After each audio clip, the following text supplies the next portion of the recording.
Hello,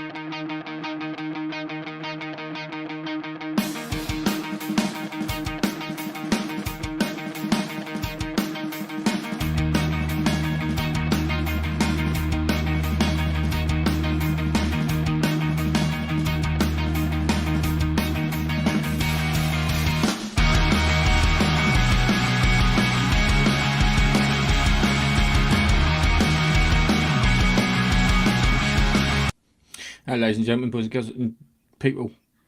This is Monkey Nut Punch podcast. I'm not you! It's the Monkey Nut Punch podcast. I've set my Alexa off, even though it's not called Alexa. People set it off, apparently.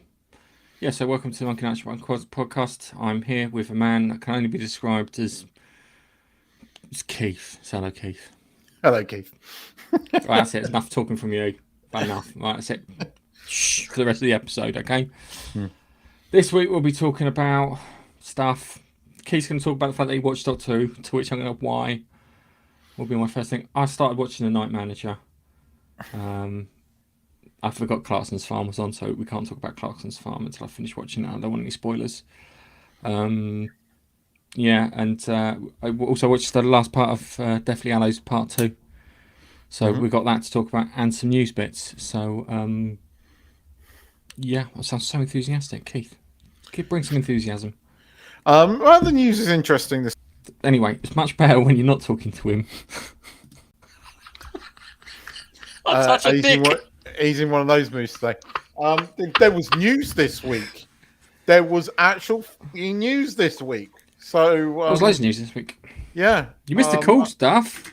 I looked at your notes and thought, it's Disney. Disney pissed away ridiculous sums of money.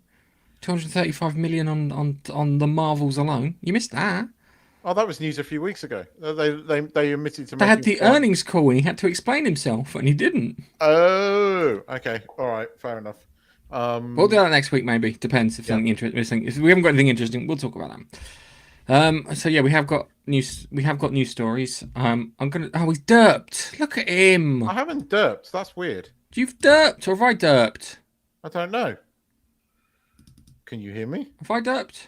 Right, hang on a second. We have to ask the chat. It's going to be like a good second behind. Kings in the Eights is better than Dune 2. Oh, I'll have to see. What's going on there? Can you hear me? Hi, Laurie. No, you can't. Yeah, we didn't do it intentionally. Actually, because we're wearing Maxine shirts, the internet has broken, and it's broken poor Keith. He's done something with his camera. So can you hear me? It may just be... I can hear you fine. I'm just ignoring you. Oh, right. Okay. I'm going to yeah, you are. I'm going to reset because I don't know why my camera's on. Don't know what's going on. Hang on. I'll come back. Your face. It was so ugly it broke it. I'm sorry. So it's just me on my own. Anyway, while he's fixing his cameras, we've got some news and bits we're talking about. So we've got some. Keith's brought up some what he believes are interesting news stories. We're here to see if that's true. And I'm going to start off with the. I'm going to start off with the first one, which is Shogun. So Shogun season 2 is on the brink of renewal with significant developments pointing towards the continuation of the historical epic. Haruki Sanada is set to return as Lord Toranaga as a pivotal character whose involvement is key to the plot's progression. So they look like they've got one person on board. I haven't watched this. My dad said watch it. Keith said watch it. Did struggle because it's one of those ones because it's subtitled. You have to like pay a bloody attention as you're going along. And Keith, I'm here. Face. My camera's working, but I think it's had a meltdown, so I'll potentially have to come back. But I'm here. Just switch it to your little avatar. We'll be fine. Yeah, it'll be fine. We'll say hello to you guys when we get round to the to things. But yeah, Shogun season 2. Yeah. This one interested me because this guy he produced the series as well. Insisted that it was done in Japanese, although they were always planning to do it in Japanese. But he was very particular about this. So the fact that he's signed on is interesting. Now, everybody says, "Oh, it finished where the book did." It did and it didn't. There was a couple of things missing out from the end of this, and historically, there is still story to tell. It just won't be from the book, and this is where it could become a problem. But season 1 was really epic, and the penultimate episode just was fucking mind bending, and it was really good. So it is definitely worth a watch. And I enjoyed this series so much, and I am really happy that I think they will get a season 2. It was so big, but it took a long time to make. So if we do get a season 2, it's going to be a while away, which might not be a bad thing because it'll give them time to sort of nail the writing and come up with something worthy to tell. Because you've got to follow a pretty strong season, so you've got to have a story to tell. Yeah. So it'll be interesting if they do it. The problem with it is when you have this. Oh, crack! It got the wrong setting there. The problem is when you do it and you have such a long wait, people just forget. Yeah. All the hype, all the interest, gone. True. Yeah. But I don't know. I think they could come up with something. But we will have to see. So yeah. We'll see if they come up with anything. But the fact that he's signed is interesting. The fact that he has decided to. There I am. See, it's working now. Stupid Streamlabs. Right. Anyway, hi, back again, so you can look at my pretty. Can you see Keith? Am I imagining things? I can't see Keith. He's got a little symbol saying his connection's gone to. You're in full on dick mode, and I know you can see me. I'm looking at the YouTube. I can't see you. This, sorry, guys, to distract you from the screen. I'm going to send you a WhatsApp. Get to your phone. Yeah, I know I get a little upset if you're on your phone when we're doing these things, but I'm going to send you a picture because I'm not dicking around on this one. All right. There you go. It's winging its way down to you. I can't see you. Can anyone see Keith? We can't see you yet. Well done, Chuck. Good man. I can see me. Yeah, you can see you. You broke your vision. It's Streamlabs that's broken because I can see it. Anyway, we're such professionals. So professional. Bit of heat. I've gone to cack, I'll be honest with you.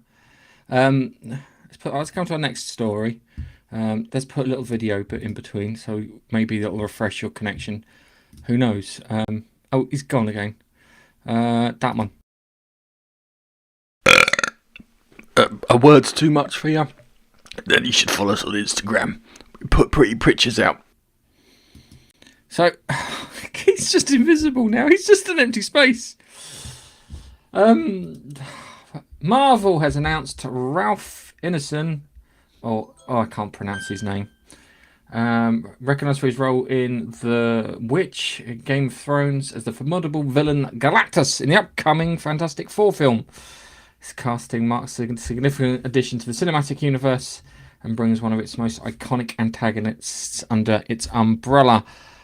He's got a good voice too. Keith, can you talk? Yes, I can talk. So you can't see me. Look at your WhatsApp. I can't see you at all. I can see me on the screen. It's weird as hell. I might reboot my when we do the next sort of digger, I might restart Edge. It's been weird. No, I can see it. It's weird. Yeah, Streamlabs, nice one. So this dude, yeah, I thought this was an interesting casting. I mean, he's been around for a long time. And you would know his voice. He has a very distinctive voice.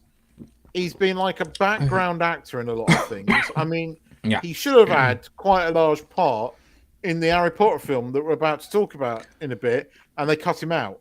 But he actually filmed quite a lot of scenes. Yes. Yeah, he was one of the Carrows. He's the Carrow twins, yeah. Yeah, and they cut a lot out. And so, they mention Harry Potter, and he's barely in it because, as I said, so it's weird. It's weird that they've. It's not weird, but it's interesting that they've cast him in such a big role.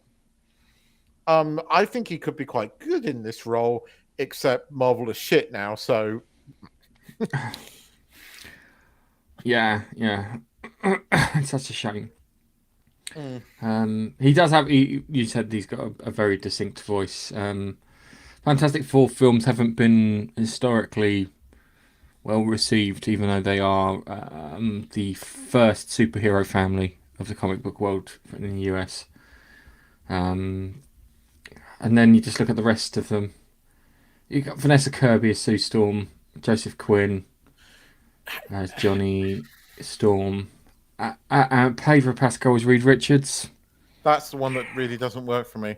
I can deal with the guy that they've got playing the thing, because actually I've seen him in a few things. He looks like our mate Neil. And he could probably get away with that. Vanessa Kirby definitely works as Sue Storm, but Pedro Pascal as Reed Richards, in no way does that work. It just doesn't. And you've got Julie Gardner as the female version of the Silver Surfer, and as we said before, she's not even the first version of the female. Norrin Rad's Mrs. Version of the Silver Surfer either. I don't get. Oh, no, I do get what they do because they do this every time. It's He's. He has a distinctive voice, and had this been Marvel, early Marvel, when they done this, I think I would be a bit excited about this because I think actually he could probably be he can be quite a good bad guy.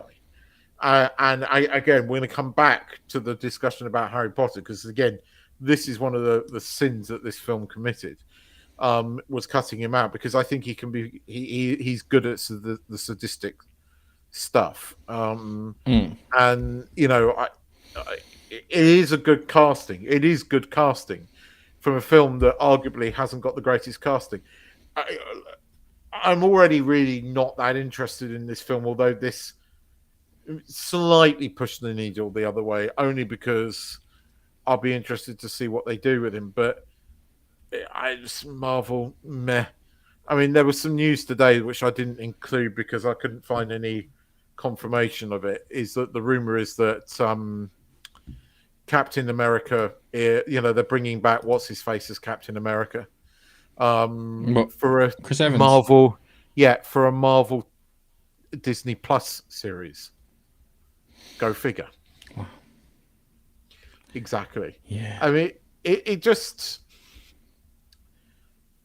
It's a sad day when I'm not that excited about a Marvel film. And it just shows how far Marvel have fallen and how bad and, perilous position that Marvel and therefore Disney are in right now. Because I don't think, whilst this is interesting news, I don't think this film is going to perform well. I think you had to hit this one running because we've already had two versions of Fantastic Four, or Fan Four-tastic. Fan Four-stick. Fan Four-stick or Foreskin. Couldn't remember Fan Four-stick. I was so thrilled when Fan Four-stick. Well, I liked. I mean, the casting of that film was interesting. It was just badly executed. And obviously, the original Fantastic Four movies, other than Jessica Alba, didn't really do that well. So, I mean, you've already got that. Hang on a second. I'm just remembering Jessica Alba as Sue Storm. Just give me a moment. You've already got.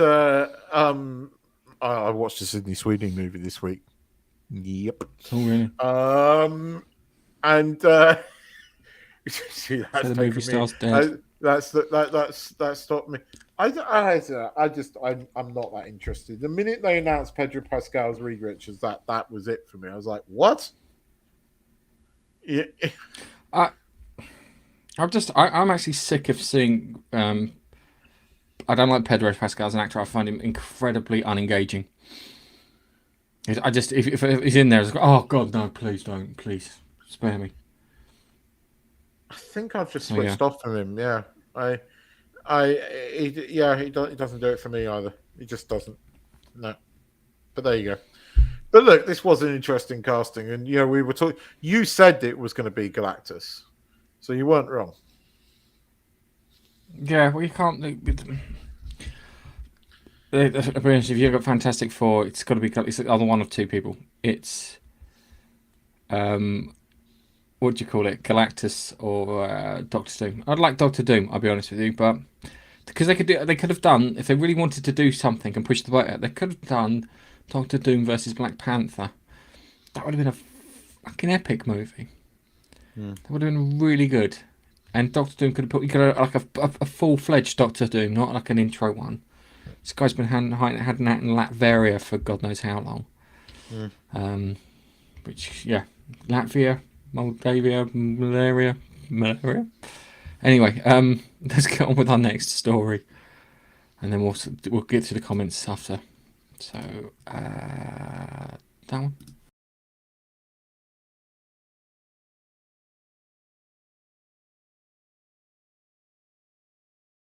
Hi, this is Nigel, and I'm talking in my lovely narrator's voice.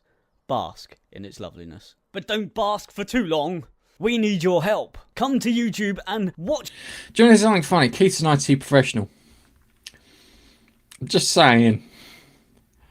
So, new Lord of the Ring movie coming in 2026, directed by Andy Serkis. Oh my god, we can see him. We can see him. Okay, cool. Warner Brothers has announced an exciting addition to the Lord of the Rings cinematic universe with a new movie set to release in 2026 titled The Hunt for Gollum. This film will be directed by Andy Serkis, who's currently reprising his role as Gollum. Peter Jackson, the filmmaker behind the original Lord of the Rings, is set to produce the movie. The new movie will focus on Gollum. We'll get Peter Jackson, longtime collaborator, along with Fran Walsh, Pippa Boyden, involved in the production. The cinematic continuation of kind of Lord of the Rings, so it will kind of be in that vein. Yeah, did you hear about the Gollum game a while back? Yes. How it was a disaster. Yeah, and I think I'm just thinking that. Well, I'm thinking that because I'm also thinking that the Hobbit movies were nowhere near as good, and really, the Hobbit should have been 2 movies at most. And the Hobbit, the Lord of the Rings trilogy is one of the best movie trilogies of all time, and the extended editions even more so. I treasure those movies. I have them both on DVD and Blu-ray. I will never sell them. I think all of the extras that he put in around those movies was amazing, and they are something that I watch many, many times. I go back through the appendices on those, and they are just everything about them was fantastic. The Hobbit came out, and it was nowhere near as good. Jackson just did. There wasn't the love there that was with Lord of the Rings. So this concerns me. Now, having said that, Andy Serkis is going to direct. He's pretty good at the Hunt for Gollum. If this is the set in the period where they're hunting for Gollum, okay, but I can't see how they're going to make a movie out of that. I'm sorry. I don't know if Biff is going to agree with me. Maybe Biff has switched off after I've said that about the Hobbit. But sorry, I didn't think the Hobbit movies were as good. I thought the Hobbit was. You're right. The Hobbit should have been 2 films, and there's a lot of pork in it. But I swear to God, all they need to do is just get one person to grab it and edit it into one movie, more concise to the book, and leave it at that. And I think there's enough footage and bits there for them to do that, and I'd like to see someone do that. And there's a good chance for a re-release there and put it in the cinemas. And like with the prequel trilogy with Star Wars, after the Rings of Power, I think people might look back on it with a bit more fondness than they had before. Well, I was going to say that. But having said that, it's still 20 million times better than the whatever the Amazon piece of crap. So Look, Jackson and the woman, what's her face, that's his wife. The fact that they're both coming back speaks volumes. It's just the hunt for Gollum.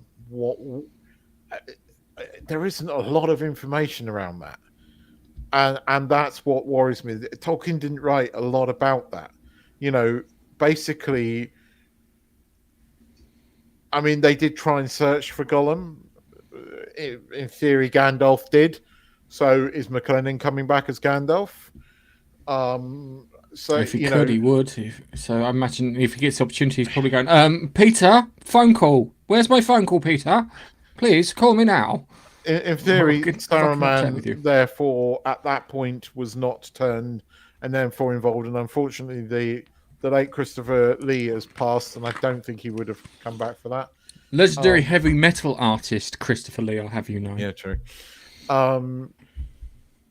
But having said that, when I saw this, and I thought another opportunity to see Andy Serkis as Gollum, yeah, I'll always be there for that, because his Gollum is the Gollum. And yes, I know how bad the game was. I've heard how bad the game was, but they had nothing to do with that. Legendary, so bad it killed the company. Yeah, I know. Killed the company, and I can't remember. It did some other bad stuff. It's that terrible. And I remember watching Az over at Hills versus Bayface playing it and just ripping into it. But they made Gary. From if anybody is going to do anything with Lord of the Rings, if anybody is going to do anything with it, I'd rather it's those guys than anybody else, because at least they are Tolkien fans, and at least they understand it. Just saying, we've got to talk about Doctor Who later, so temper your expectations.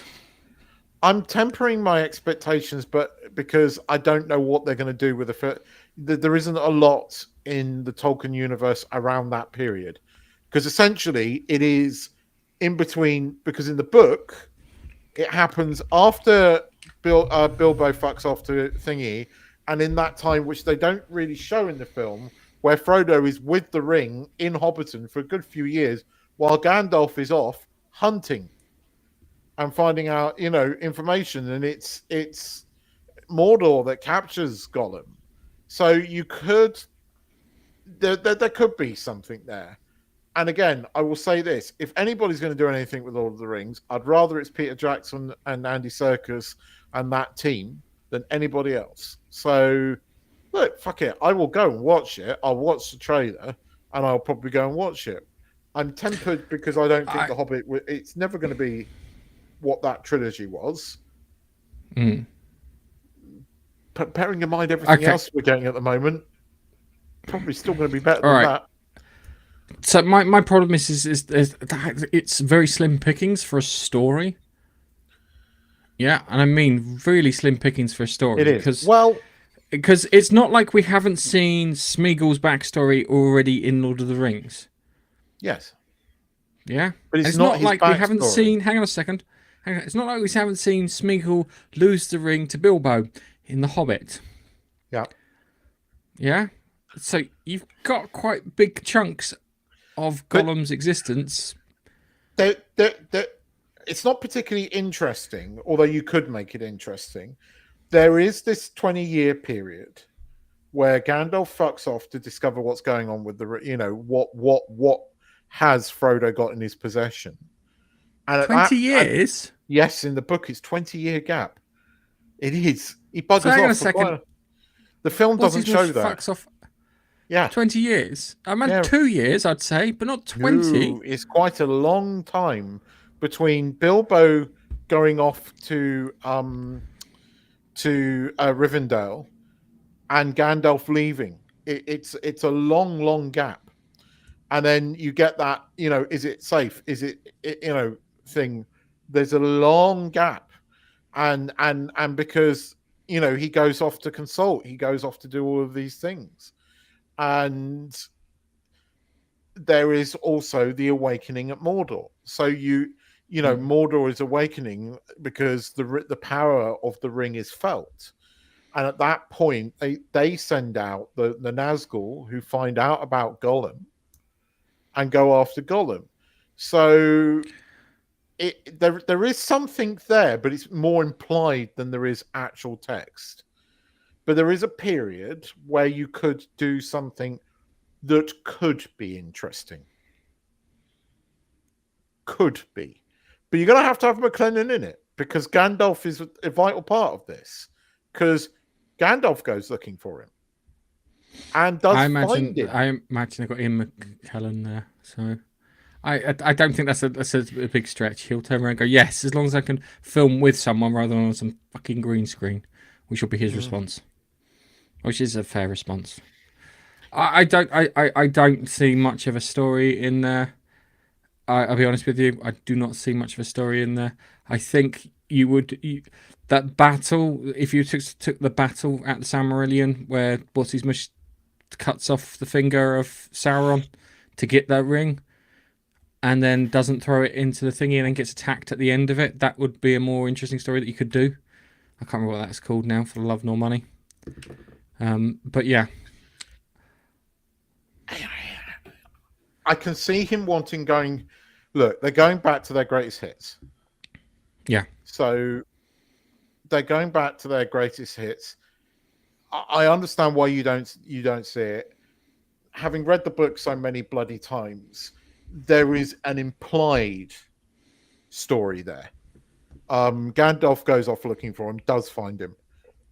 There is an implied story there, and there is a considerable amount of time before, after Bilbo grabs the ring and, the beginnings of the Lord of the Rings where he's caught by Mordor, there's all that period. You could set a tale there. And if anybody's going to do it, I'd rather it be these guys. Does that mean it's going to be good? I don't know. But having said that, at least there is a love and a passion for the source material there, right? Okay. And that, I think contractually they had to make Rings of Power season 2. I don't think there's going to be a season 3. And they, that clip of Jackson has been played by so many people over and over and over again, right? The people who own the Tolkien estate can't ignore this. Look, you look at Gary over at Nerderotic. He's got over 1 million subscribers, right? This is not a niche belief anymore. This is a belief by most of the fucking watching public, and especially the people who love those films. There is not a single fucking person that loves Lord of the Rings, like that I know, that turned around and went, "Yeah, Rings of Power was really good." In fact, everything they say is usually the same as me. Seeing Numenor was cool. Rest of it was shit. So I hear you. You might not be wrong, but if anybody's going to do it, I'm glad it's these guys. And that's why I'm going to use this bump.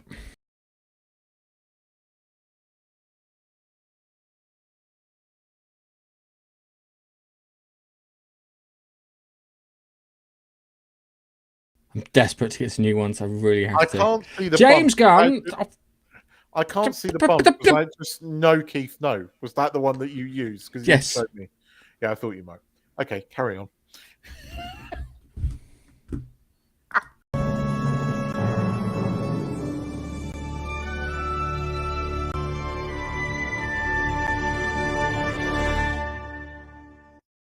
James Gunn has given the fans first glimpse of David Corenswet as Superman, showcasing a fresh take on the iconic superhero attire that nods at previous versions worn by Henry Cavill. This first look at the part of Gunn's broader vision. This is the first part of the look at Gunn's broader vision for the DC universe. Oh, our comic movie's dead. Has he got the collar? He's got a bit of a collar. Well, first things first. I had to do a double take because I thought that was freaking what's his face. Oh, what? Henry Cavill. Tyler... No, I thought that was Henry Cavill because I mean he is channeling Henry Cavill. And That's ironic. arguably, You could have hired Henry Cavill rather than that. And the guy's going, well, I might as well pretend to be Henry Cavill. I still think Henry Cavill could have been an amazing Superman given the right writing. It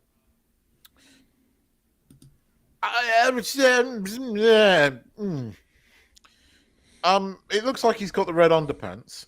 You can't really make it out. The suit's He all doesn't beaten look. Can I just present? He doesn't look very happy. It's like, look in the background. You've got a big sky laser thing, yeah. So this big old sky laser thing here in the background, yeah.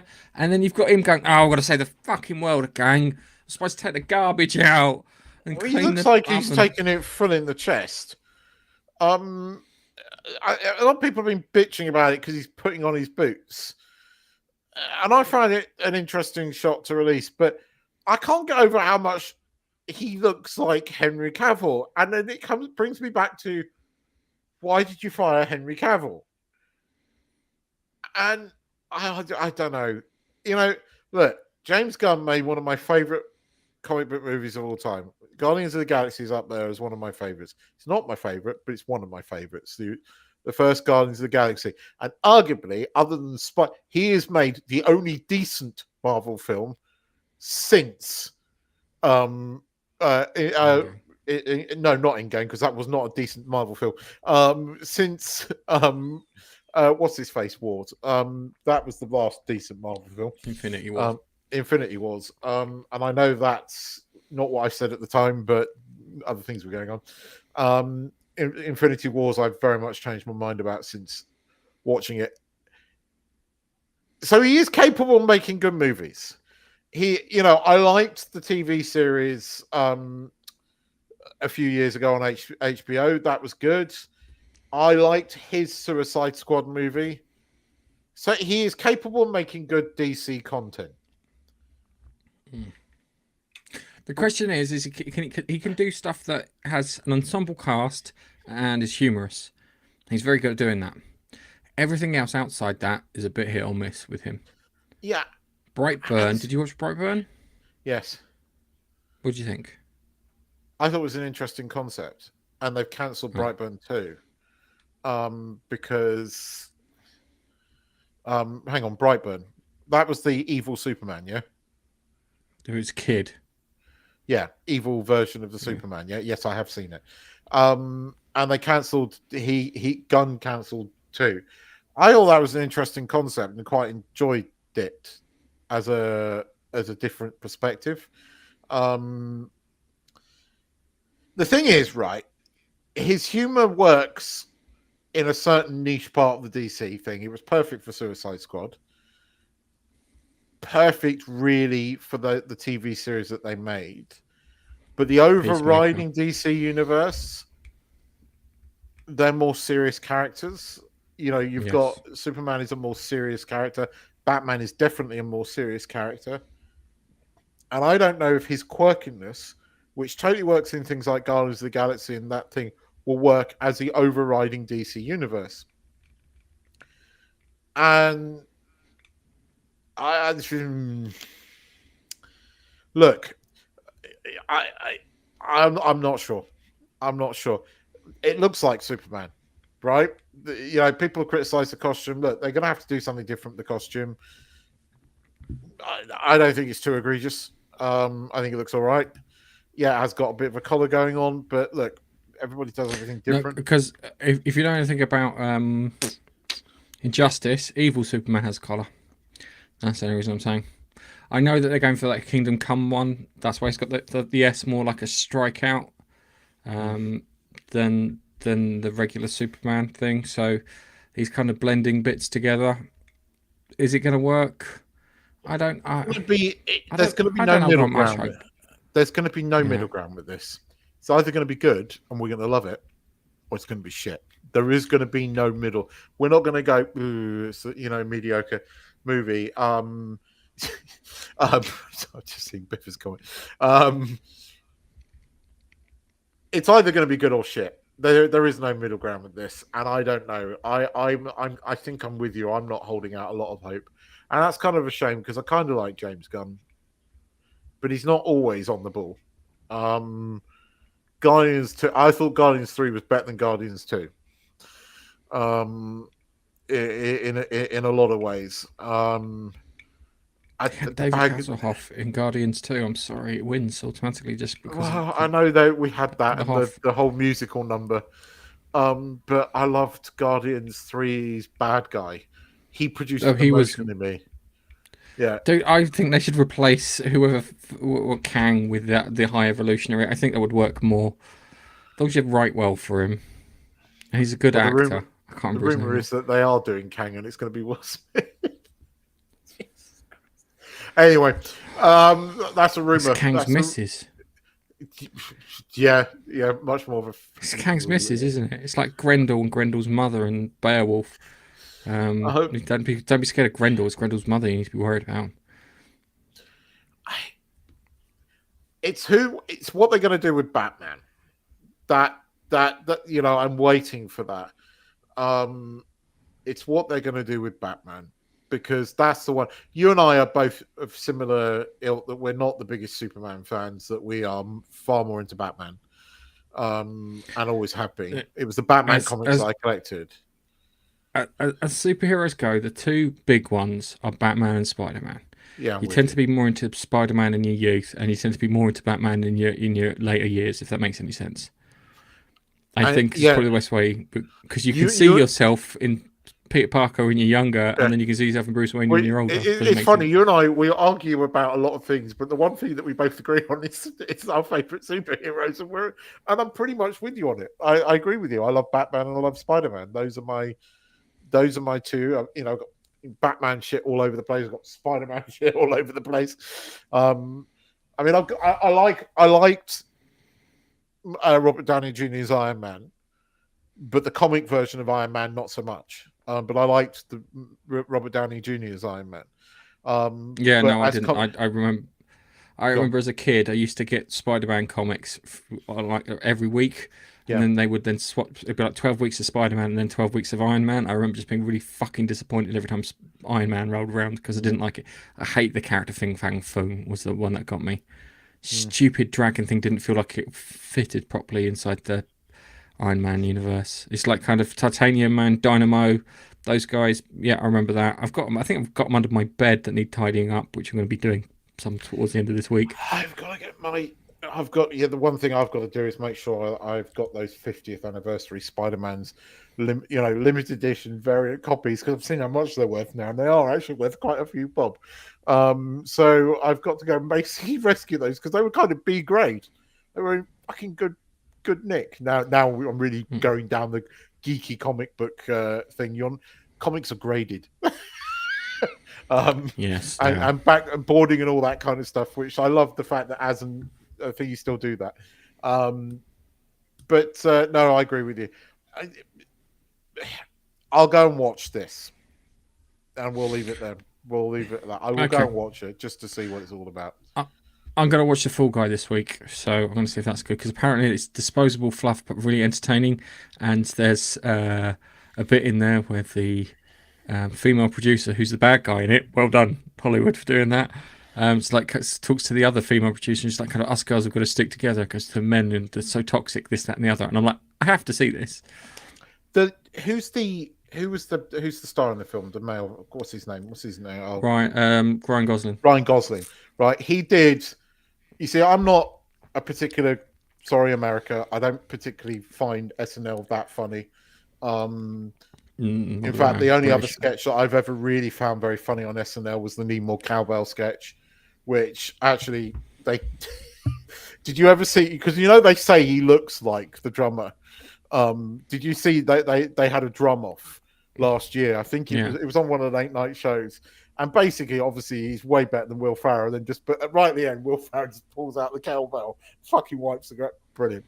But the SNL sketch that they had on a couple of weeks ago, where Ryan Gosling is just sitting in the crowd, but he's dressed up as fucking Beavis, right?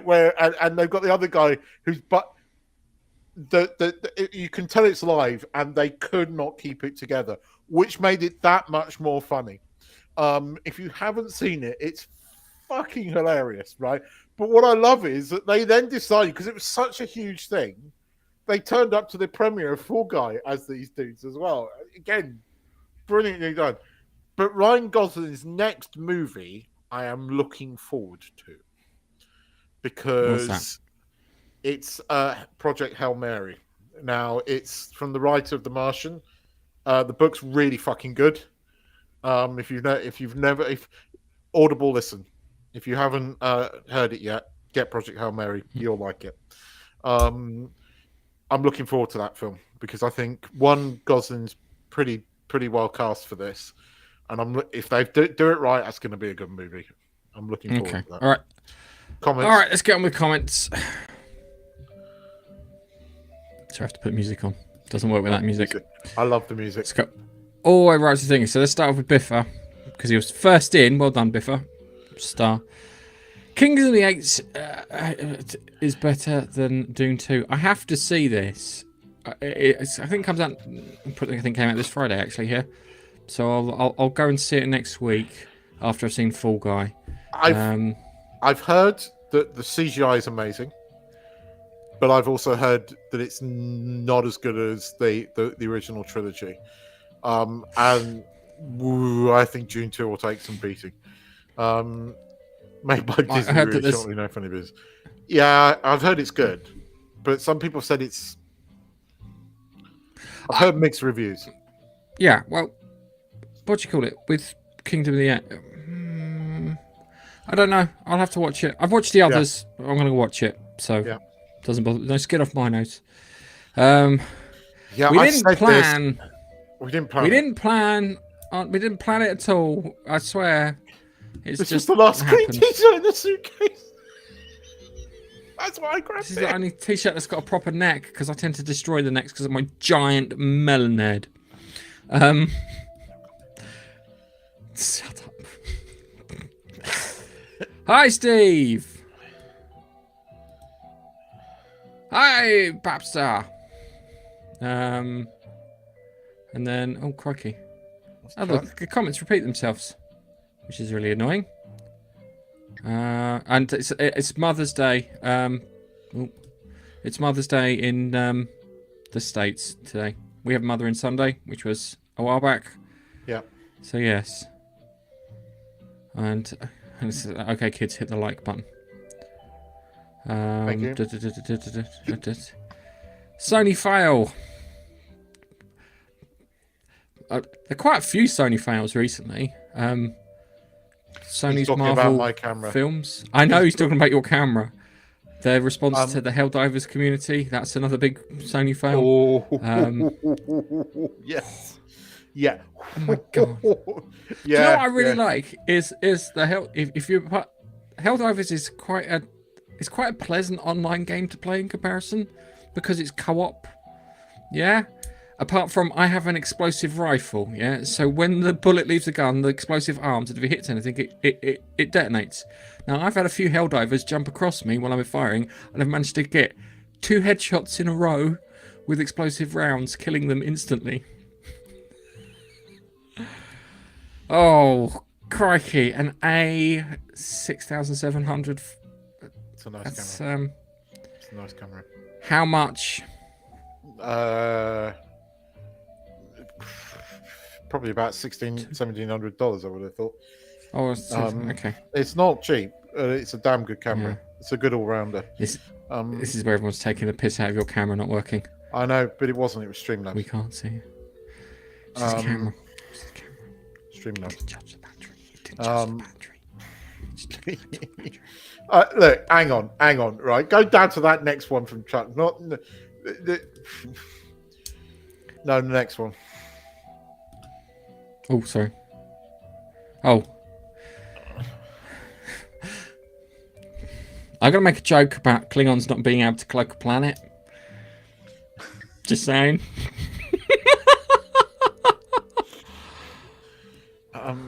What's that? Yes, you didn't touch. Right, Babs. Hang on a second. Go back. Right. So, yeah, did a podcast this morning. And my guest couldn't see me. Yeah, I could see both. Yeah. It's You it didn't was tidy similar. up after Babster. This is you left coffee cups in the studio, everything. You left the neon light on. The electricity bill. I'm going to get back. It's going to be amazing. Kingdom Apes. Okay, Planet of the Kingdom of the Planet of the Apes. I definitely see that. Looks fine. Pocket 3 is great. He loves his pocket. He loves his Osmo pockets, doesn't he? Pocket 3 is good. Boy Chuck loves a good Osmo pocket. The Pocket 3 is good. The Pocket 3 is good. One of these days I might, be able to afford them. True. Sydney Sweeney, the Nun movie. No, it was the comedy that she was in last year that was filmed in Australia. Wasn't particularly funny comedy, but she does have a shower scene. Look, see, when you said Nun, I was thinking like, well, I've been on the internet too much. No, she's in some horror movie. They haven't cast another Black Panther. Okay. No, they haven't. Was it a solar flare? It could have been a solar flare. We've had a lot of solar storms on. Oh, that's very apt. You were a red shirt, Keith. You had to die. Yeah, I wore a red shirt. She's probably right. I'm loving all the on point comments here. Look at this. I would have took the Hobbit animation and do a live action version shot for shot. Yeah. The thing with it would have worked as the two movies because he wanted to include stuff that linked it to the Hobbit movies. So a lot like the meeting of the White Council and things like that, and a bit more stuff around Radagast. That's all in the appendices. He decided to put those in the films to link them to things, and that was interesting to see. The necromancer and going to the castle again. That was quite interesting, but you could have still done that in 2 movies and not 3. Didn't really need the elvish girl or Legolas really. There was all of that you didn't really need. There was a lot there that you didn't need. But you're right, it could have been, but they were never going to do 1 movie when they could have got 3. It's Hollywood for you, isn't it? Smeagol is my everything. Smeagol sounds like a type of cream. Like Anusol. Just saying. Lord of the Rings, Doctor Who, Star Trek, Star Wars, all cultural vandalism. Yep. Completely agree with that. The Omen on meth, mixed with a bit of Homelander from The Boys. Yeah.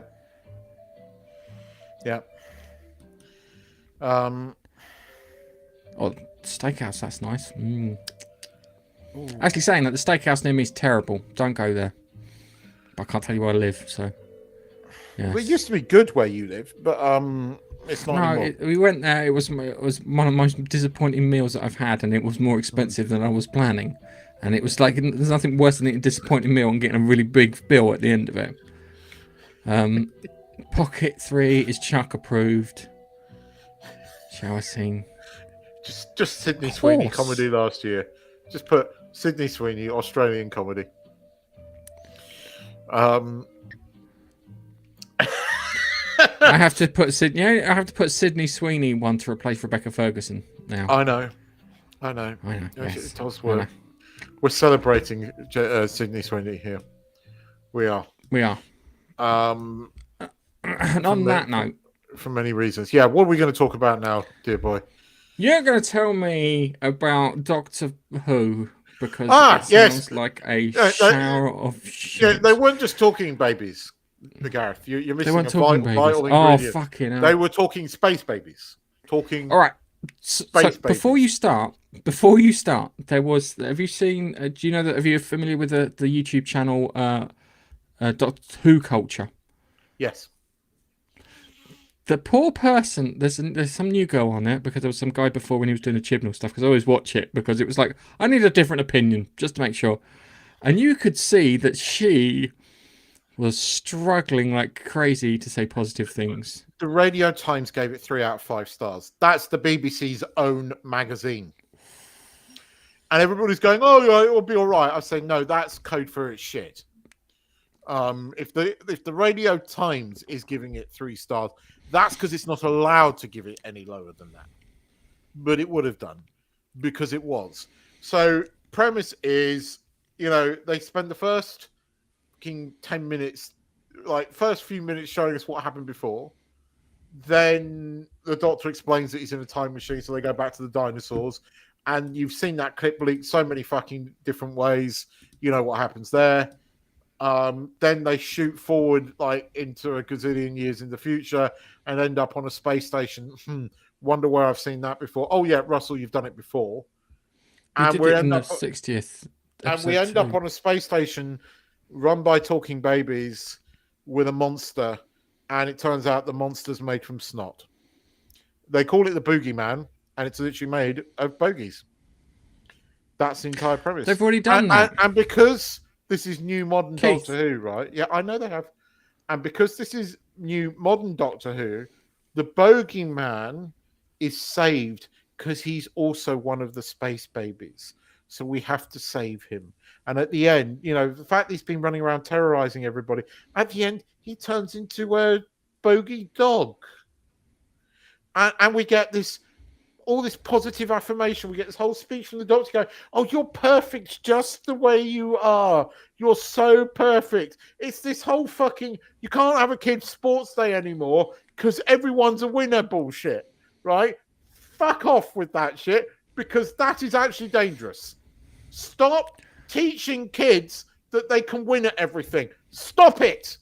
Because that's not real life. Because Keith needs to beat someone at something sometime. I've beaten you. Once. You beat me once. More than once.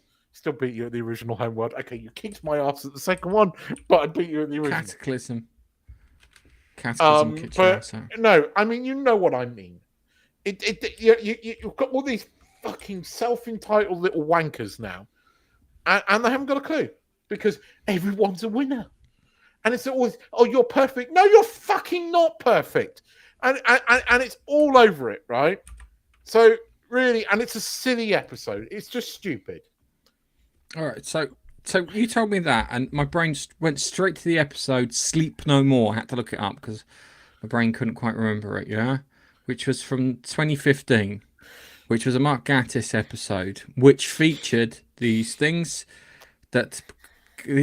eye bogies, like they were made from sleep dust, because where people weren't sleeping, the stuff would start mutating onto the thingy, and it turned out it wasn't actual physical beings. It was like a noise or a rhythm inside the thingy, and it was great because it was done all like via cameras and stuff.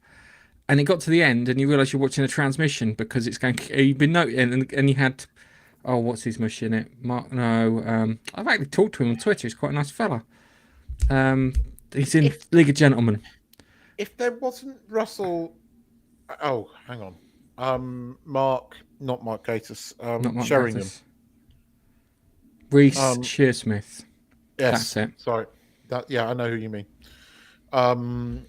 He's the male in the. Are you lyrical?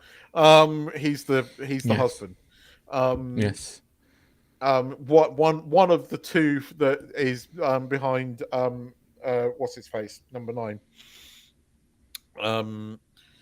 But the thing is, Gareth, if it hadn't been chock full of all this activism bullshit, you would have struck it up as a stupid a silly Doctor Who episode, which Russell T Davies did right. There was a moment in there where you're thinking it was a bit like that, but it was made from snot.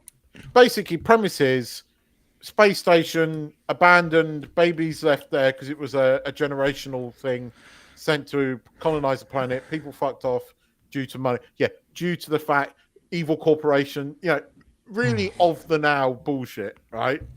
And all these people registering their disgust at having to abandon this station, and how dare they? It was all this modern day woke bullshit, right?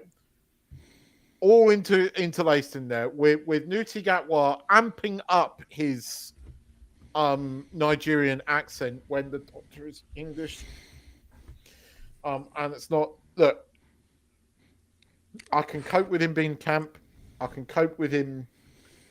Yeah, I don't care what race he is. I don't care any of that bullshit, right? But he is English. The accent has to be English. That's why David Tennant... Or Scottish, at least. I'll do Scottish. I'm Scottish or Welsh at a push.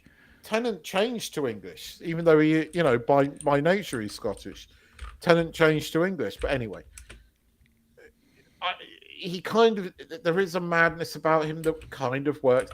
And there is a moment where they have this dream from when Ruby's left at the station, left at the church, and it starts snowing on the station. And had this been a Doctor Who episode from 2015, I would have been, oh, what's this? And I would have been excited about it. And you can see there's still the old RTD there sewing little things through the episodes. But he's too fucking up his own arse with all this activist bullshit to write decent episodes. Had it been talking space babies with a snot monster and none of this positive affirmation bullshit, all this woke nonsense, and my camera's gone again, it would have, my camera's still working, it's bloody Streamlabs. But it would have worked for me. It would have worked as an episode, but it's meh.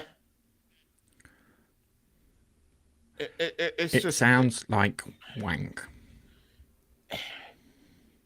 Yeah. As soon as I heard talking space babies, I'm like, oh god. Yeah, but we've had things like that before. I mean, Donna's first episode, we had the fucking, apropos, those walking fucking fat things. Adipose things. Look, we've had silly things like that before, and it's worked, right? Because the story was good. You enjoyed the characters, and this is the problem. The thing is, everybody in Ruby's life, everybody is a lesbian, right? Her mother is a lesbian. Her best friend is a lesbian. It's like everything's gay.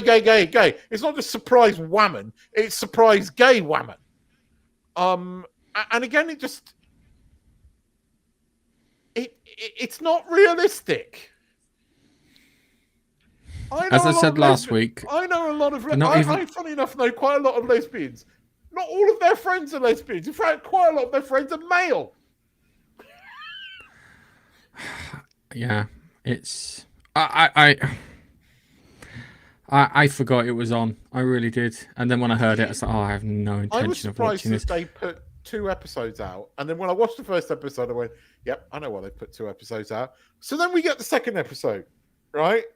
Set in 1960. Or the 1960s.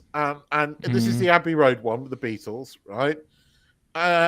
Ruby has this really loose reason why she wants to go and see the Beatles recording their first album. And when they get there, they walk into this room and the Beatles sing a really shit song. And then you got Scylla singing a really shit song, like really baby lyrics and everything. And it turns out that there is basically a child of the toy maker played by a drag queen that's won RuPaul's Drag Race or something. And she's over camping, or he's over, whatever. The drag queen is over camping it. And the performance is just it's too insane for it to work. It's over amped. It's not good. And the trouble is, it could have been great. Again, I mean, when I love fucking Kinky Boots. Still one of my favorite movies. I fucking love it, right? And I'm down for a drag queen, right? But this was overamped crap performance. And again, an interesting concept where she has sucked the music out of the human race. But the Doctor saves the day in the end. Well, no, the Doctor doesn't actually. It's Paul and fucking John Lennon that saved the day by playing a certain set of notes that traps the maestro, as it's called, back in another dimension. Not before she throws another seed of a bad guy who's coming. But in this one, we got the Rani mentioned and a few other famous Time Lords mentioned, which means that that Anita Dobson is probably the Rani. So the one who waits then is Rassilon. Yes. If it's the Rani, then it's Rassilon. Yeah. But they've already they've already reset and got rid of Moffat's saving of the Time Lords, which made the 50th so great. And now they're calling him the last Time Lord again. You're smacking your head going, against the thing. And this doubling down of the fucking he's an orphan bullshit. And it's Russell T Davies deliberately antagonizing fans. And again, Gary made most of his fucking subscribers off the back of how shit Doctor Who had become. So it's not a small niche amount of people on the on the internet. It's not niche. This is the general public. This is their thought. So if we think there's going to be another, after this season, the next one, Doctor Who's dead. Because if this is the quality of writing from somebody who used to write well, I mean, the last 5 minutes, the entire last 5 minutes is this Hairspray style fucking dance musical scene set in the 1960s. So it's all in colourful fucking, hippie love shit. And, wheelchair people in there, ticking all the boxes, people of colour, all of it. You can literally stop it scene for scene as they're ticking the fucking boxes. And it's like, why have you got a fucking musical in the last 5 minutes? Couldn't you write a long episode? And I don't think you can. I heard it said, and I stand by this. We haven't got Russell T Davies, the writer. We've got Russell T Davies, the activist, box ticker, having disabled dancers in wheelchairs dancing and making a point of it, going, look at how it's so cliche. It is ticking. It's not even clever wokeness. It is cliche wokeness. It is ticking those boxes. It's so absurdly bad that it's almost funny if it wasn't Doctor Who. Something that I have truly loved for a very, very long time. And it, don't get me wrong, it was already murdered by chin balls. But this is just Russell T Davies coming back and sticking it to the fans. Defiling the corpse. And again, it's another person in entertainment that hates the people that he is writing these shows for. This is the problem. This is why Disney is going to burn. This is why the BBC is going to burn. This is why all of these media conglomerates are going to burn. Because they don't like the people. Because they're trapped in their own bubbles. And they've been drinking enough of their own fucking farts that they believe that they're in the right. And they hate the customer. Yet they're going to be the ones that fucking moan when they lose their jobs. And Russell T Davies is deliberately being antagonistic. And we know he's capable of it. But now he doesn't care about anything else. And it's on show for all its glory, and Disney's paying for it. So good old Disney. Okay. You can't make up the incompetence of these people. You can't make this shit up. So yeah, don't watch it, Gareth, because you'll get angry. Well, we've got next week's episode, which is the Stephen Moffat episode. It's the only one that's got a slightly interesting premise.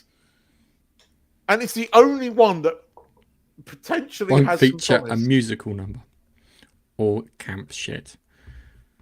But it's whether this is going to be entirely on Ruby, though. And again, I think she's actually quite a capable actress. But everything is gay. So who knows? And the trouble is, it's jarring. It's glaring. It takes you out of it. I know, and I've heard this excuse. Yeah, but Doctor Who, it's about a man in a time box. None of it's all make believe. Again, this is why people don't have objective thinking anymore. People, this is the trouble when you tell everybody that they can win. People just don't objectively look at this anymore and have objective thinking.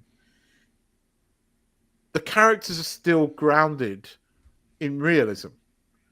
Characters respond to emotions.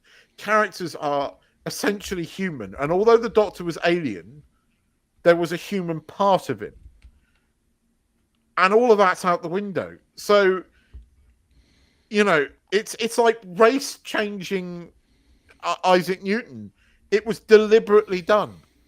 It was deliberately done to go, look at all these racists that watch our show. And it was deliberately done. They set this poor actor up, right? They get one or two racial comments, which unfortunately you're always going to get because there are dicks, right, out there. But what they can do is they can throw all the fan base into that and call, we don't make this show for you anymore. Well, who the fuck do you make it for? Yeah.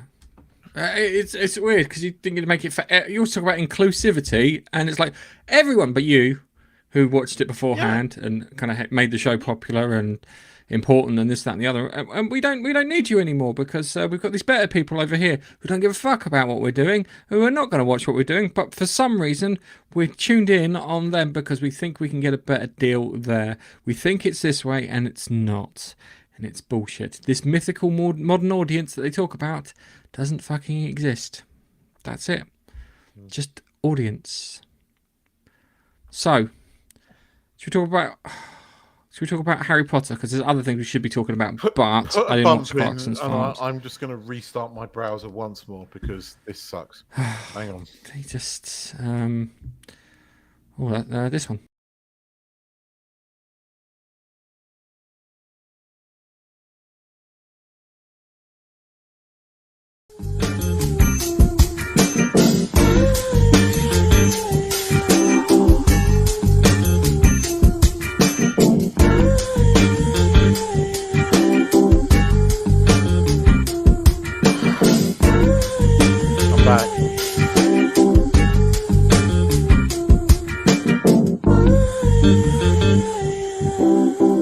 Your camera's not connected. Oh, it is. It is. It's working. It's the okay. PC. Am I there or am I blank? Now you're back. Yes. Right. Right. I think if my missus was, she's going to get shit for that. No, I didn't. Whew. She must not be watching. Thank God. Harry Potter and the other half of the Deathly Hallows. I'm going to say that the Half-Blood Hallows. Then I don't know where that came from. I don't know what film that is. I just invented it. Fantastic. Last part. What? Right. I have several things I want to bring up. One, yeah, it's in the music I really like in this. Just look at the comments. What we've got now? Hang on. All right. Yeah. Gareth, I think the speech is, "We who are about to die salute you."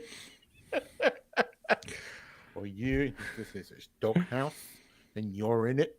I promise Rebecca Ferguson will be gone. She'll be replaced by Sydney Sweeney next week. I've got that's the work I've got to do after this. I'll give you it. The music's good. It's from a hang on before you go to the music. It's by a guy who I've never bloody heard of. I've never heard of him. I've never heard anything. I've never heard anything since. But like the bit where McGonagall wakes up all the things and it plays that. That was like, wow, that's pretty good. Really put me in the mood. They changed Hogwarts again. This is the first thing that really pissed me off. They put a fucking bridge in that doesn't exist, has never existed in any of the movies. In fact, every shot that you see of Hogwarts, it's not there. You go and see the fucking studio model, it's not there. No, right. Hang on a second. You're talking about the main bridge, not the side bridge, because the side bridge has been there since. No, I'm talking about the bridge where Voldemort comes in with dead Harry and where Harry throws off the wand. That doesn't exist. God, I've never realised that. I feel so fucking stupid. Because I've That got the doesn't happen model every of day. Hogwarts there, and it's not even on that model. It's nowhere. But the most egregious thing that this movie did, right? And I cannot forgive it for this, because it is one of the most fuck yes moments in the book. I remember reading it, going fuck yes, and I read it again, and I went fuck yes again. Right? Was the cutting of the Carrows and Harry's entrance, because the Carrows are sadistic, evil fuckers, right? And Harry sits there watching the male Carrow, the brother, torture a kid. He appears from behind the curtain, shouts Crucio, fucking obliterates this fucker, right? And then walks over to him and goes, "See what Voldemort meant? You do have to mean it." Fuck yes! Right?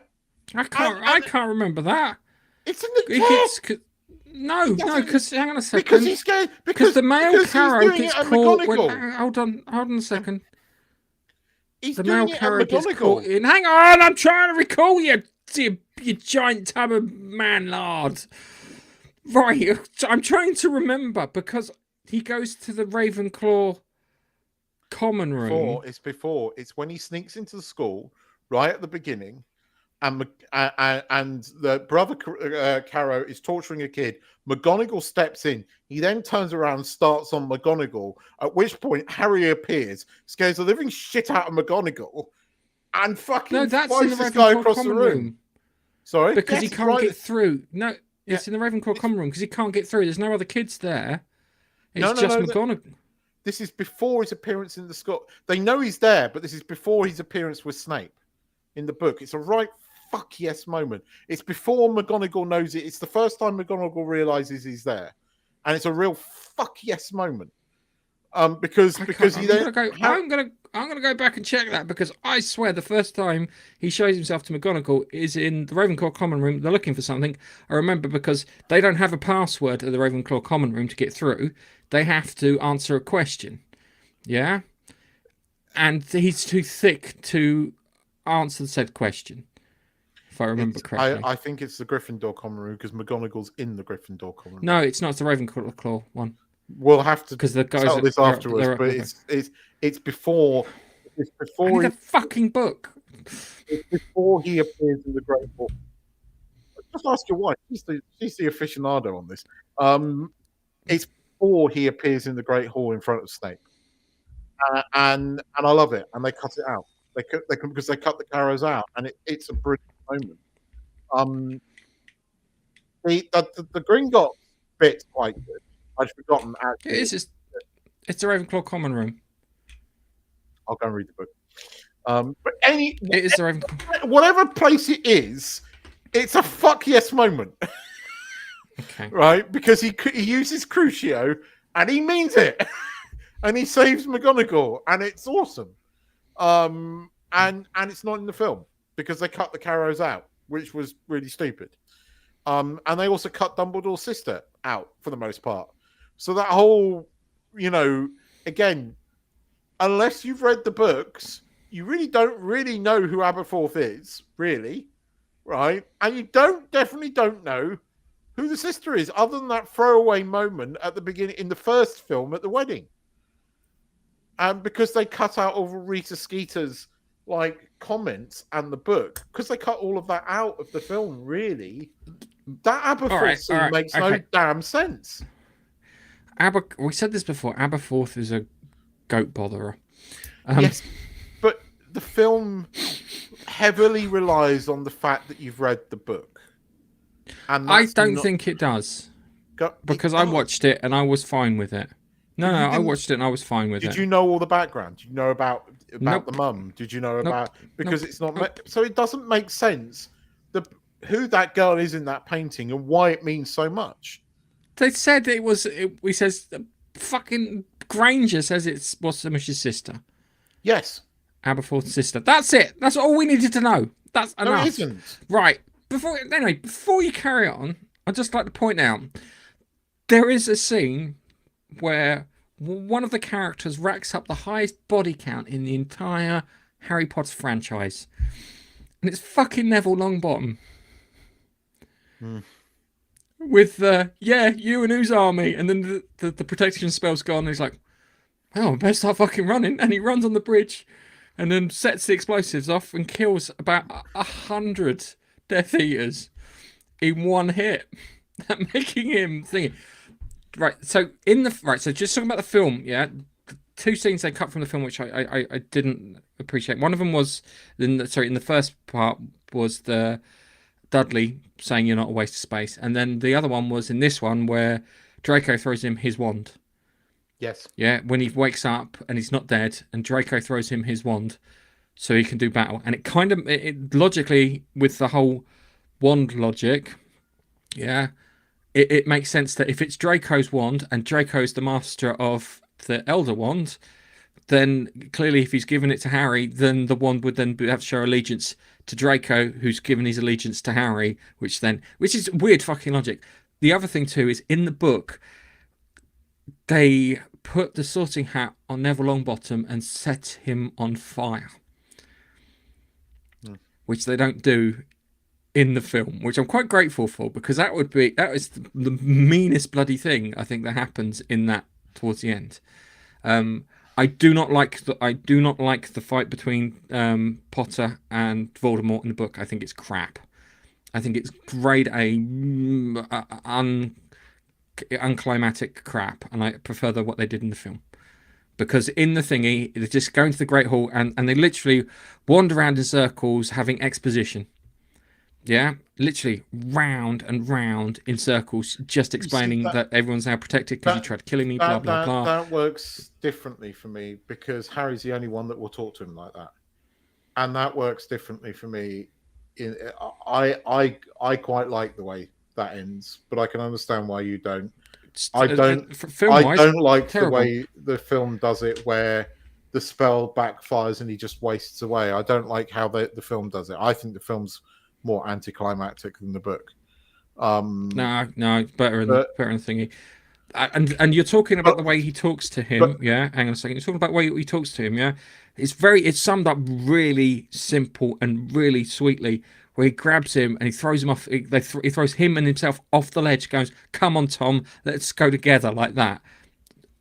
And he talks like that, but he doesn't have to sit there and exposit everything going on.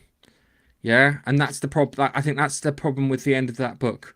It was like you haven't got like Firenze in there, the centaur teacher for the what do you call it, divination? Because after Whatsamush kind of gets done, they replace her with Firenze, and then I think she gets let back in after. But he's not like in it, so that's kind of like missing. Grawp's not in it because Grawp turns up and saves a few of them right towards the end. And they also cut out the fact that it's strong magic that will kill Horcruxes. Yes. So any strong magic will kill Horcrux, and so the Fiend Fire is the one that destroys it in the Come and Go room, because when it's not in the shape of something else, it's called the Come and Go room, Keith, where all that shit's stored. Whether they set the Fiend Fire off and it kills them. I'm being really fucking Harry Potter nerdy now. And the thing is, I argue with this with my missus. This is quite interesting. So you've got the Fiend Fire, but there's a bit in the what you call it, in the thingy where you can hear Voldemort's head. You know the spell, because he could do abracadabra. I'm going to say abracadabra on it, and if he meant it enough, he would kill it. It would be strong enough for him to actually destroy the Horcrux. So they kind of left that bit out, which is kind of like important. Because did they stab the diadem, or did they just kick it into the fire? I can't remember. No, they stabbed it. They definitely stabbed it. They stabbed it, then kicked it. No, the diadem gets kicked into the fire. It's the other thing that gets stabbed, because they had another Horcrux, didn't they? They had the diadem, and they had, what was the other Horcrux that they had? Because they stabbed one in the Chamber of Secrets, and so one is the book gets stabbed into the so the Hufflepuff cup. That's it. The cup. It's the cup. So, they do the Hufflepuff cup in the Chamber of Secrets. Yeah, and that's where Hermione finally gets it on with Ron. which kind of works. I don't look. I'm going to have to go back. I'm listening from the fourth up until the last book again at the moment, and I'll talk to you off air about that final book again. I always kind of liked the way the book ended, but I have to go back and listen to it with your thought process and see if it is. What I don't like is the way Dumbledore dies at the end of the film. You know, even if it's moved to the courtyard, and I can see your point. Ford Voldemort dies. All off. You plum. Sorry, the way Voldemort dies.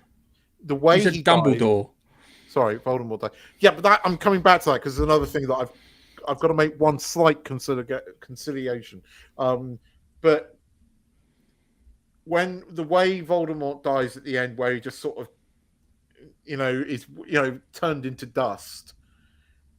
The one thing that made sense was that Harry stood his ground with the Expelliarmus, and that works, and that's not there in the film. Wherever it happens, whatever you think about the previous bit, that was important, and that doesn't happen in the film, and that bothers me.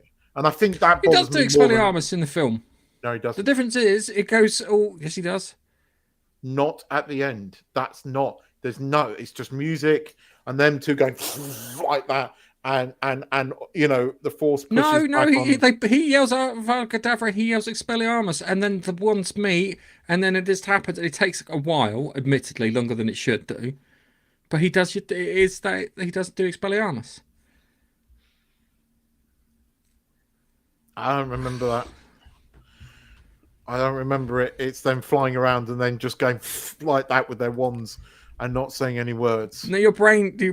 I always liked the idea that if Michael Bay directed it, at that last scene, he'd pull out a Desert Eagle and shoot him with it in slow mo. No. But the one thing that did the dream scene where Harry goes to meet Voldemort, and Voldemort effectively kills his own Horcrux, not knowing that Harry is a Horcrux for him. And then you get Dumbledore in King's Cross Station. Because he's not in that purple fucking gown, and he's in those white gowns, and his beard's slightly longer and whiter. That bit I liked. And I watched it recently. I went, yeah, that's Dumbledore. I'm quite grateful he didn't turn up in the buff. Because the thing is, wakes up, start bollock naked, and it's like, oh my god, and then it's like, kind of, I could do with some clothes, and there's some clothes appear. Because there he's Dumbledore. And it's the purple thing that I never liked. One of the big things that always bothered me was the purple. And it was just, it wasn't, they weren't roby enough. But there, where his hair's whiter and he's been slightly more mysterious, there he is Dumbledore. And there it works for me. And that scene really does work for me well, actually. And it's my favorite scene in that film. That comes back to what I said last week about them being parts of the Deathly Hallows. And how the one with invisibility cloak greets death as a friend. So that works, yours and your better half's view, I see it more now. The costume bothers me. The aggression still bothers me, but that scene is perfect. How the fuck is he supposed to take on the most darkest wizard? Because I've just listened to this again. I literally, in the car on the way back, I was listening to the book again. Harry gets his wand. Harry's name is called out. He's sent into the back where Dumbledore looks over him and goes, "Did you put your name in?" He goes, "No," and that's it. There's no aggression there. It's Snape who's been the arse. In the book, it's Snape that's giving it all the shit. And being a twat. Dumbledore, there's no grabbing him and going, "Did you do this?" Giving him that thing. That it bothers me because Dumbledore is never like that ever. But in that final scene, where that whole, I think it's really up to you. And his voice is calm and it's quiet and it's a bit mysterious and he hasn't got those fucking purple robes on. He's Dumbledore. He's I'd Dumbledore. say lilac more than purple. And it works for me, and I go, oh shit, because I knew I was going to have to make this conciliation a couple of weeks ago. It's like, oh shit, they're kind of right. Yeah, okay. I see. My problem is I didn't think Richard Harris was a very good Dumbledore. Yeah, I think he sounded too, and that's probably why he fucking died. I'll be honest with you. He sounded too frail. Yeah, and the new Dumbledore was maybe an overcorrection, if that makes any sense. We went from frail to I will beat you if I can't use magics, I'll use my fists. You know, if it'd been 10 years earlier, what's his face? Fucking Harris's friend. Oh, what was his name? The one that was in Supergirl. Christopher Reed? No. Peter O'Toole? O'Toole would have worked. 10 years younger than he was. O'Toole would have. I would have. Do you know who I'd have preferred? Brian Blessed. Oh, no, awesome. No. I love Brian. Did you put your name? I love Brian Blessed. But Harry's alive. Brian Blessed would have been a better Hagrid. Come on. Tom Pilot sounds like a wanking machine to me. I fucking love that. That's the best comment I've ever heard anyone ever say on a TV show. Oh, I'm gonna have to find that now so you can listen to that. Whilst the ending of the book doesn't work for you, the way Voldemort dies in this doesn't work for me. It might work for you, and I respect that. It doesn't work for me. And I think I'm still sort of pissed off that they cut out the Harry Crucio scene because I think that's really important. And there was no fuck yeah moment at the end. There was no fuck yeah. It was all George is dead. You see, the thing is, right, you get all of that death at the end of the book, but there are some moments where you get that. And it's not there in this film. And it's something I hope that the TV series does right, but I am worried about the TV series. But it'd be funny. I think we'll have this conversation in 10 years' time when the TV series is said and done. And we'll be sitting here going, I wonder what we'll be saying. It'll be interesting. I think we'll turn around and say, what a fucking disaster that was. And we were worried about this, that, and the other from the original. But I don't hold any hope. The thing that I have enjoyed about these 7 movies is, you know, we haven't always agreed on things, but we've disagreed on the things that we should be disagreeing on. Right? Oh, we're gonna fucking geek off, yeah.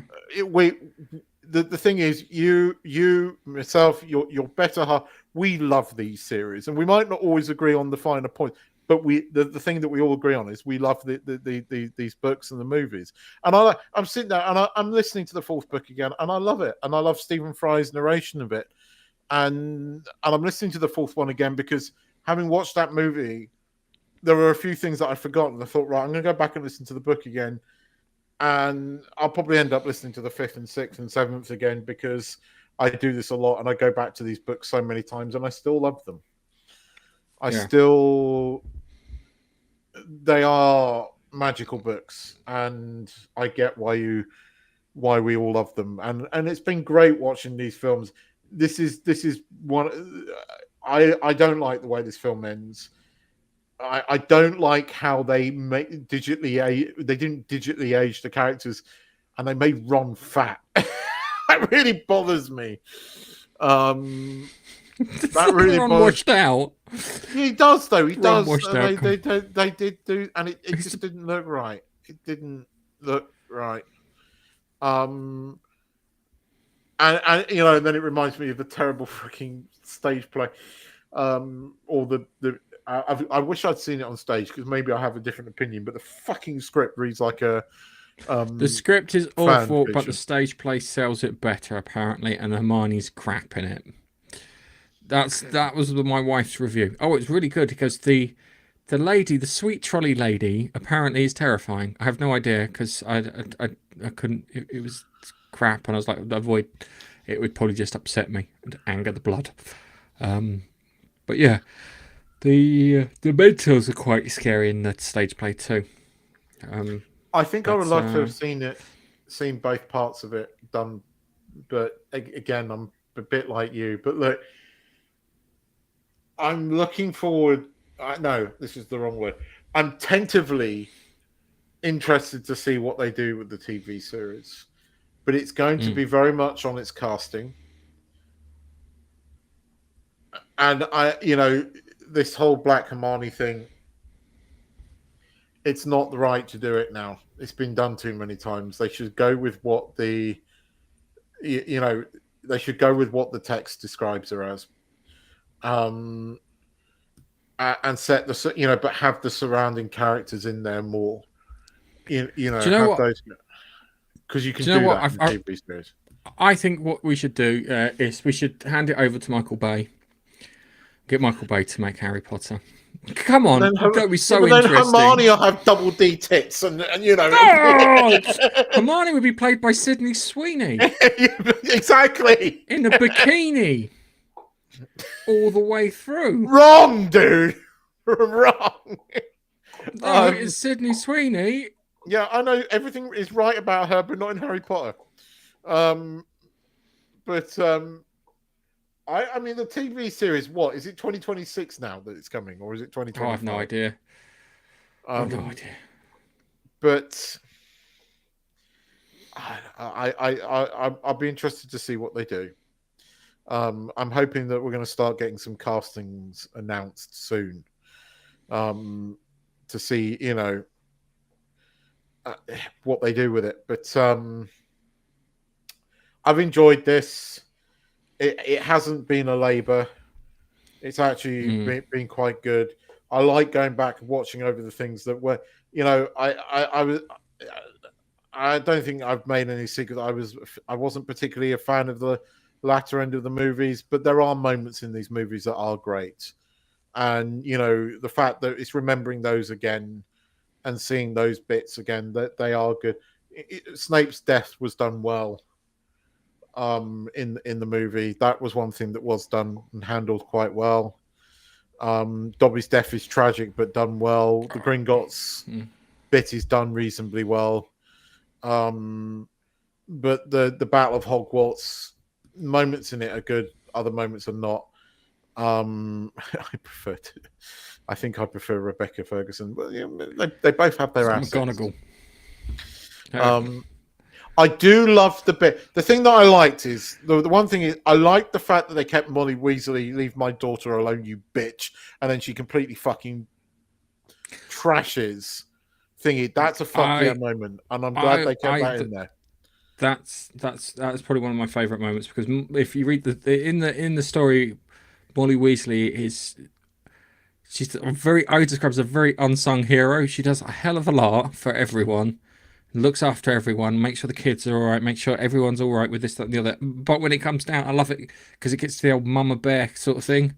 Don't fuck with the kids when Mama Bear's about, because she will rip your head clean off. And I like, when you talk about strong women, I think of that kind of that mother protecting a child sort of strong woman that you get like in Ripley in Aliens with Newt is a great example of that. And I always like that story because it feels very feminine strength sort of thing, if that makes any sense. It makes perfect sense. Yeah. Not my daughter, you bitch, and she comes out and completely fucking trounces her. And I like that because you're right. And in the book, Bellatrix is an evil bitch, but she's also a powerful witch. And you really don't know how powerful Molly is until that moment. And Molly, just totally obliterates her, and it's brilliant. And it's done well on film.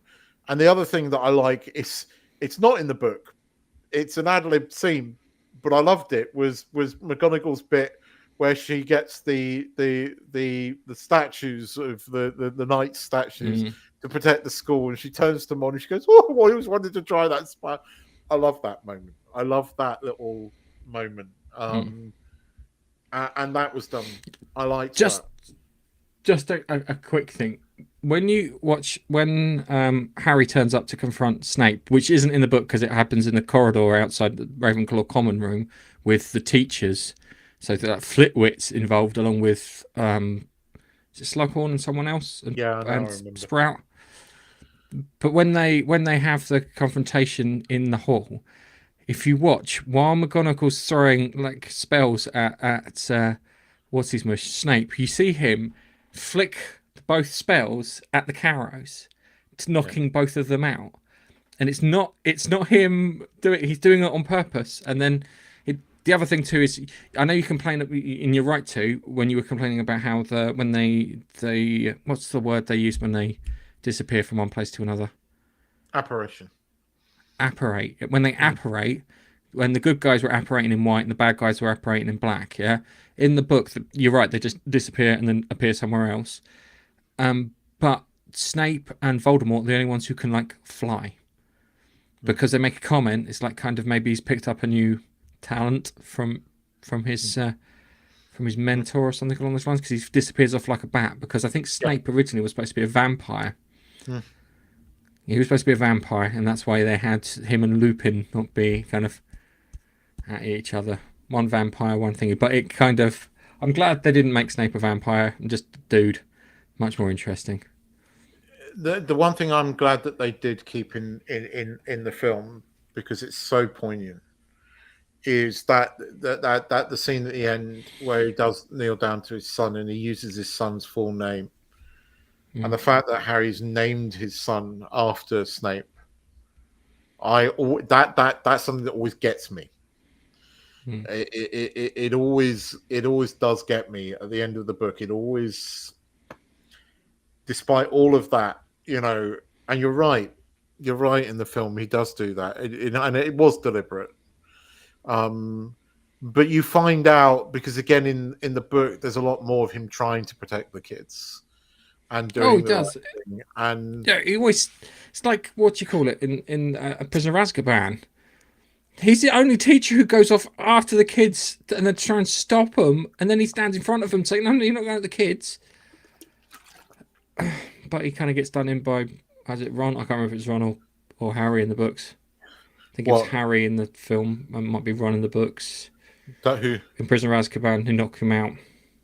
Oh, it's Harry. It's Harry to listen to it's all three of them. It's all three of them in the book, but I think in the film it's Harry. But in the book, it's all three of them.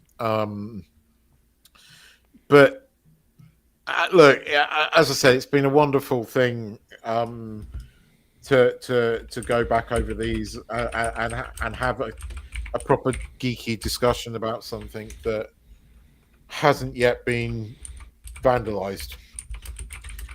And the fact that Rowling is involved in these in the TV series at least gives it some hope. Yeah. So, yeah, I'm sure we will be obviously talking about that when and if it happens. But next week, we're going to do the prequels. Yeah. I don't know.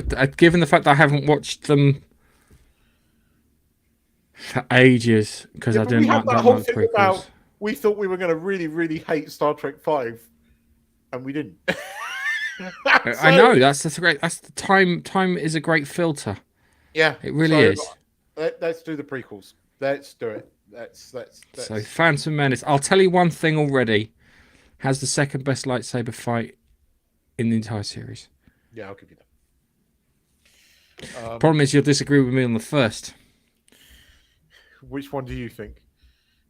Return of the Jedi is the first best lightsaber fight. Oh yeah, it means something.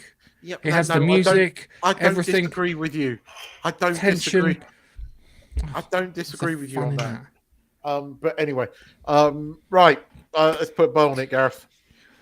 Let's put a bow on it. That's been a good one. All right. Thank you very much for watching. We'll be back next week, and I'll be swapping out Rebecca Ferguson for Sydney Sweeney. Bye from me. Bye-bye. I can't wait. I can't take you anywhere, guy. I really can't.